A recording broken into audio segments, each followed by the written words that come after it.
Hi, friends. It is Raquel from Infinite Succulent here to share an energy update for the upcoming second Aries new moon that we're having. And this time it is an Aries new moon with a partial solar eclipse. So, on April 19th into the 20th. It depends where you are. Here where I am in California, it'll be on April 19th at, I believe, 9:12 p.m. But if you're on the East Coast, it'll be on April 20th around midnight at 12:12 p.m.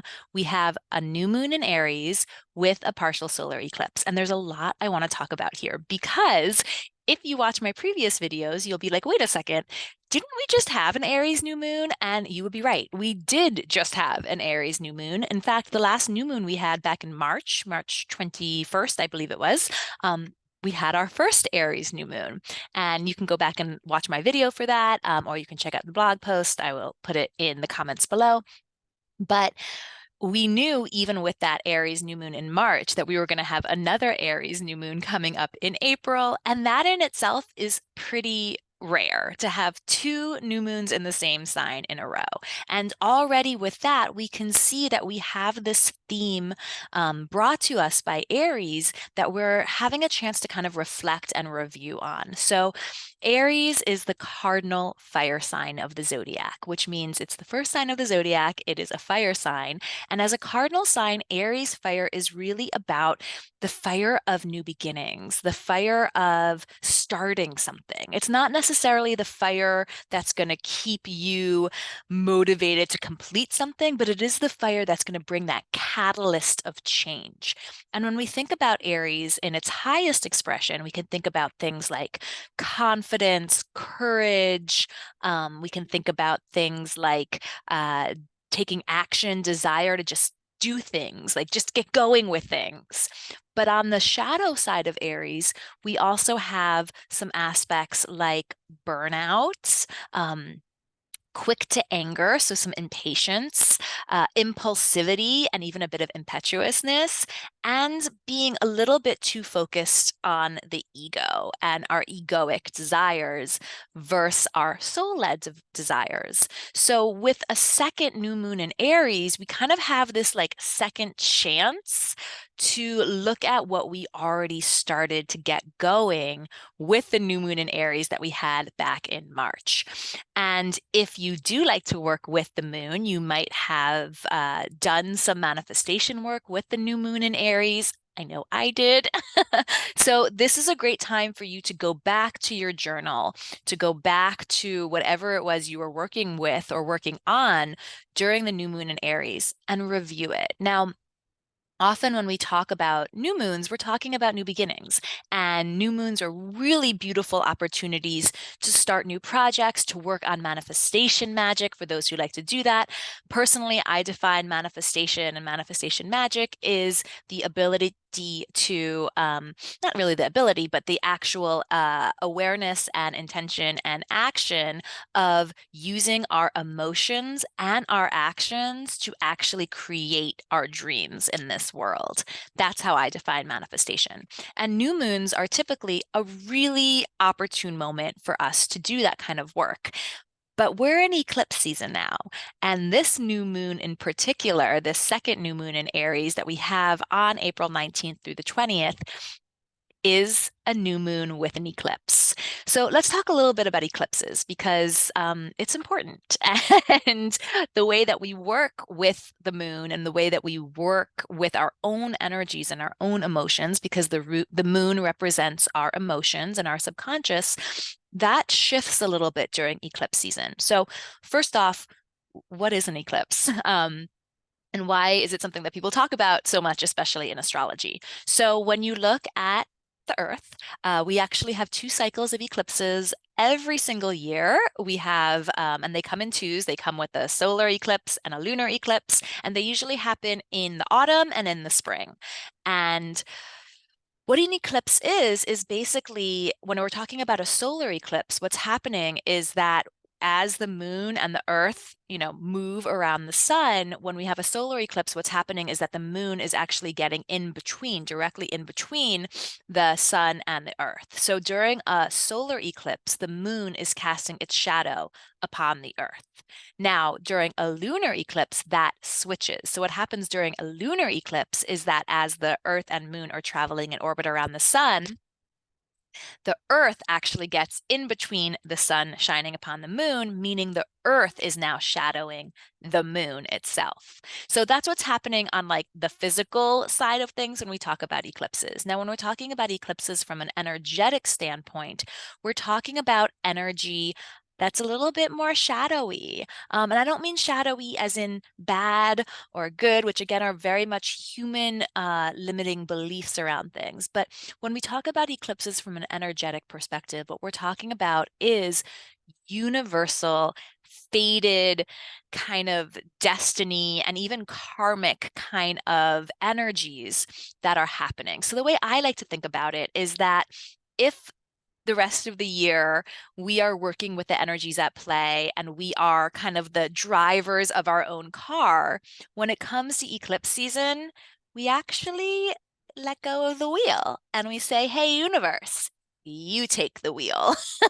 And that's not always a very easy thing to do, but it can be a very receptive and very relaxing, actually, thing to do once we learn how to work with those energies. So, when it comes to eclipse season, my personal standpoint and what I have been taught is that I don't work with rituals and magic during eclipse seasons. I love to work with the energies of the moon. I tend to do a lot of manifestation ritual work on new moons and a lot more of release and illumination type of rituals during full moons. But when it comes to eclipse season, I don't do that. Instead, during eclipse season, what I do is spend more time in meditation, in observation, and in reflection. Because during eclipse season, basically what's happening is the universe is making its moves, shifting things around, making change happen. Often it's change we actually want and it's change that we've been asking for, but it's also change that we're really scared of. It's so interesting to me as a human that we have this tendency to desire change, ask for change, pray for change. And yet when it comes, we're like, "Oh, resistance, no, I just want to be in my comfort zone."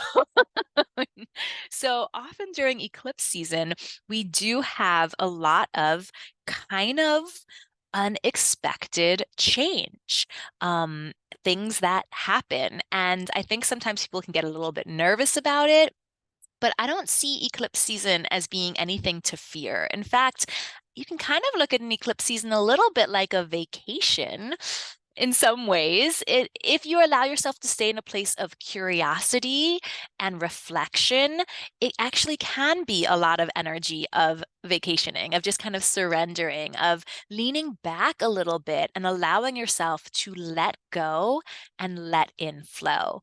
And I know we hear a lot, just let it go, just let it go. And like, okay, what does that actually mean? And how do I actually do it?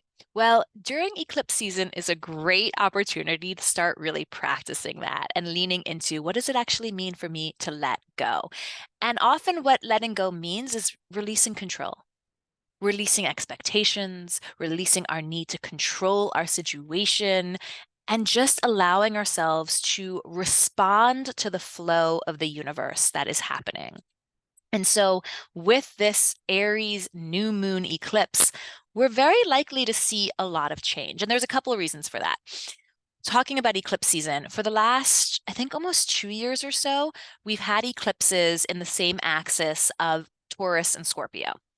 This is our first time in about a year and a half that we have an eclipse happening in a new access point. Now, we still do have some Taurus Scorpio eclipse energy coming in 2023, but with this particular new moon eclipse in Aries, we're starting to see a shift, a change. And that's something we're going to see across the collective, across the globe with this particular new moon is this change, this energy of change really coming forward. What's interesting about this new moon eclipse in Aries is that the degree through which it's happening is the last degree within Aries. It's called the 29th degree, which is also very indicative of change, of transformation. It's kind of like the energy is in Aries, but it's also about to move out of Aries. It's definitely just very it's pointing to just the fact that there's going to be a lot of change coming in. So we have this new moon in Aries, which is a new energy for our eclipse seasons that we haven't been feeling for the last bit.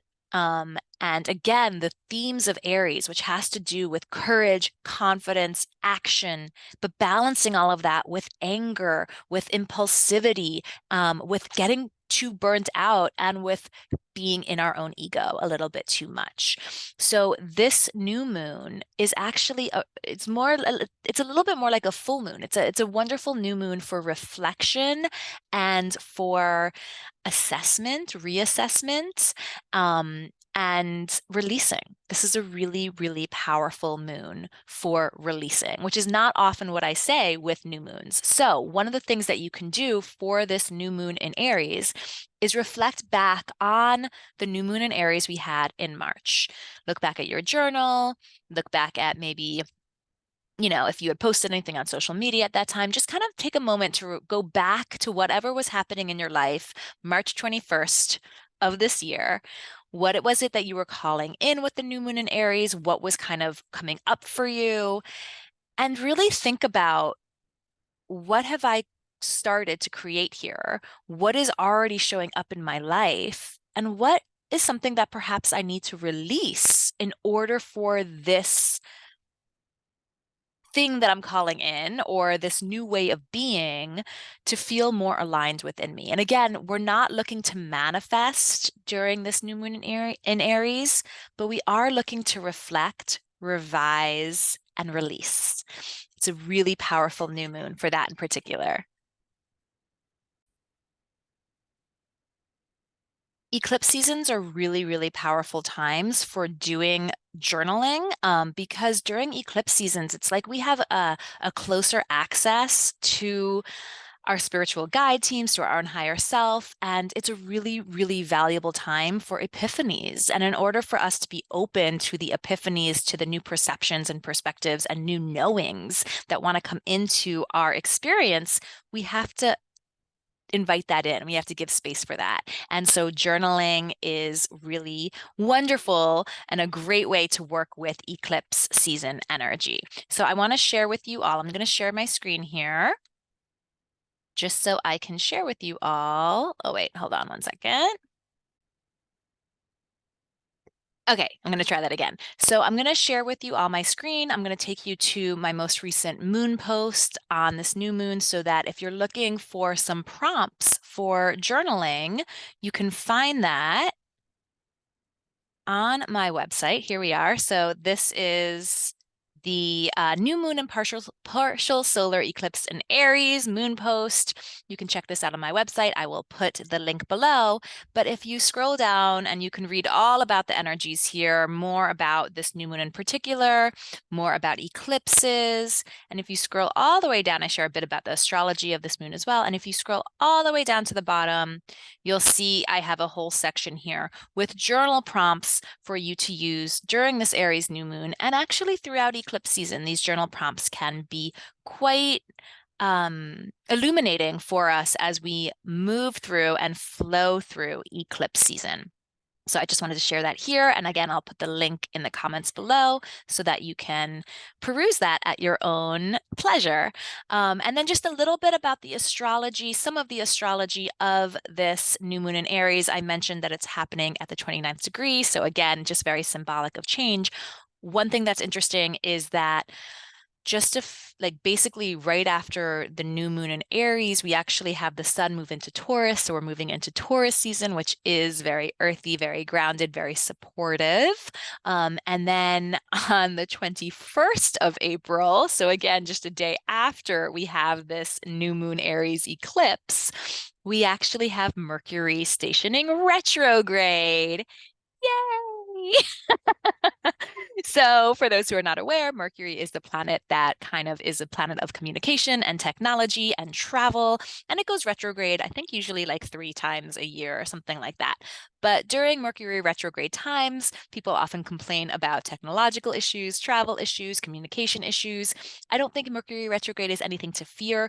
In fact, what's interesting is that there are some similar themes between a Mercury retrograde and an eclipse, which is that retrogrades, kind of like eclipse, are amazing times for reflection, revision, and reassessment. So, with this new moon in Aries, with the solar eclipse, partial solar eclipse, and Mercury retrograde coming just on its heels, the universe is really saying to us, relax, reflect, respond. Okay, as opposed to act, act, act, make things happen, hustle, all of that energy that we've kind of felt more with the new moon in Aries in March. This time we're really being asked to balance that out, to trust in the universe itself, trust in the changes that might be out of our control, truly out of our control. Trust it and figure out, how is this showing up in my life? Why might it be showing up in my life?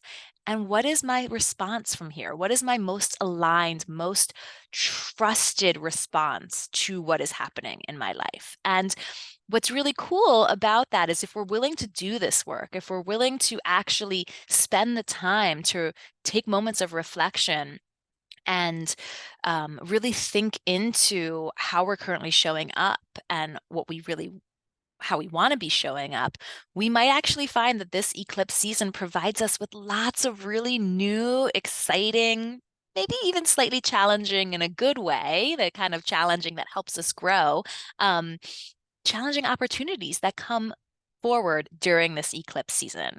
So I just want to leave you all feeling empowered. I know sometimes eclipse season and retrograde seasons can feel a little bit like, everything is happening to me. But that's not really what they're about. I really think that eclipse seasons and retrograde seasons are about trusting our own ability to rest, which actually is a message I really need to take to heart for myself. To lean into rest more. Receptivity, we can be very receptive during eclipse season in particular. And it's giving us a moment to really lean into our faith and come at our own experience from a place of curiosity and a place of kind of I was going to say codependence, but that's not the word I'm looking for. It's like interdependence. Interdependence, recognizing that there's a lot in this world we can't control. In fact, most of the stuff in our own world is out of our control. The only thing we really do have control over is our response. And that is a really good space to leave us in right now, is a reminder that our control is in our response to what's happening in our life. And during this eclipse season, that is always a good mantra to have in mind, is I am in control of my own response. So I hope that this is helpful for you all. If you want to learn more, please head to my moon blog post below. If you're also curious about the energies that were happening with the Aries new moon back in March to kind of like lead into this Aries new moon that's happening again in April, you can watch my video. I've linked it below for the Aries new moon that we had in March as well. Thank you all so much for watching. If you like this content, please subscribe, hit like, and share. And I'll see you guys in a few weeks as we have our lunar eclipse in Scorpio. All right, friends. Bye.